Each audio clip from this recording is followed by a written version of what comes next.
एक माणूस पल्या म्हणायचा म्हणत देवच नाही, काय बी केलं तरी कुठे देवच नाही. पण त्याने असे असं आता काम करतोय ना आपण, तसं त्याने काय काम केलेलं ती मला आठवत नाही आता.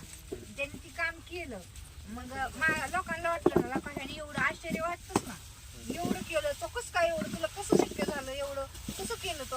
मग ती म्हणायचं ना देव नाही देव नाही, आणि तो एवढं कसं केलं म्हणत ती म्हणला देवाची कृपा, आणि म्हणला देव नाही कृपा कुठं आली. तिथं गावला का नाही मग, कारण त्यांनी कुठलं बी काय केलं ना ती देवाचीच कृपा असते. पण ती कृपा आहे मग देव नाही कृपा कुठं आली, असं झालं ना. मग बोलत बोलत रामायण ही खोट आहे, सगळं लिहिलेलं खोट आहे म्हणाला. राम जन्माच्या आधी रामायण लिहून ठेवलंय, आणि नंतर रामायण तयार झालं नाही कसं घडायच्या आधी. म्हणून मग राम देव आहे, मग देवाला सीता आणायची अवघड होती का, पण ही रामायण लिहिलेलं होतं म्हणून ती तसं दाखवायचं होतं. आणि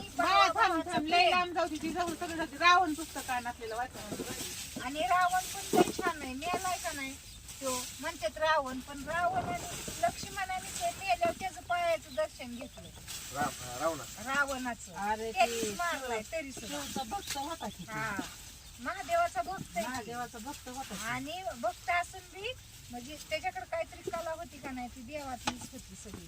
ती दाखवायचं म्हणजे मन आपण कसं ती राक्षसाचा पुत्र नाही, म्हणजे आई राक्षसाच्या हातली होती, आणि बाप महादेवाची ब्राह्मण, बाप होता ब्राह्मण, आई राक्षसाची राक्षस कुलातली. हा रावणाचा भाऊ कुबेर.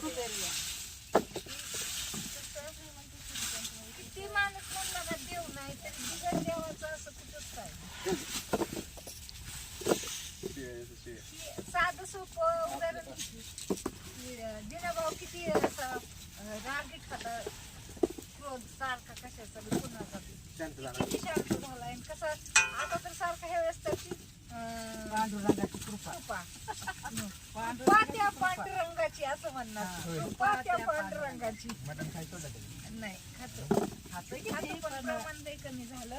नाव तरी घेते, नाव तरी घेते. हा, आणि असं तुझं माझं भांडण करायचं बंद झालं, कुणाला असं कोण काही वाईट वक्त बोलायचं बंद झालं, असं समजून घेवायचं.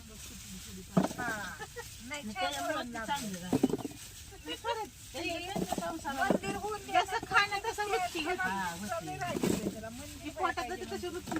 मंदिर पाया पाहिजे सावतं माहिती असं ती म्हणतोय बघा. मग बाकीचे लोक खाणारे बिगर खाणारे म्हणत नाहीत, तर ती म्हणतो पाया पाहिजे.